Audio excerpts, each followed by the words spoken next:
Pass નેતા અલ્પેશ કથિરિયાના ગોંડલ પ્રવાસ દરમિયાન તેને સાથ આપનારાઓ પર પોલીસ દ્વારા કાર્યવાહી કરાતા અલ્પેશ કથિરિયાએ આ મામલે રાજ્યના ગૃહમંત્રી સાથે બેઠક કરી રજૂઆત કરી હતી। છેલ્લા 3-4 દિવસમાં ગોંડલમાં અલગ અલગ જે ગુનાઓ દાખલ થયા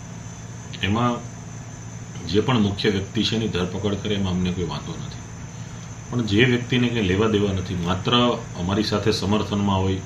ત્યાં સાથે આવ્યા હોય, ગોંડલ દર્શન યાત્રામાં એવા વ્યક્તિઓને કોઈના કહેવાથી એના નામ વધુ તપાસના ભાગરૂપે ખોલી અને ખોટી રીતે મદદગારીમાં ગુનામાં સંડોવણી થઈ રહી છે। આ સખત બાબતની જે વાંધાઓ અમને છે,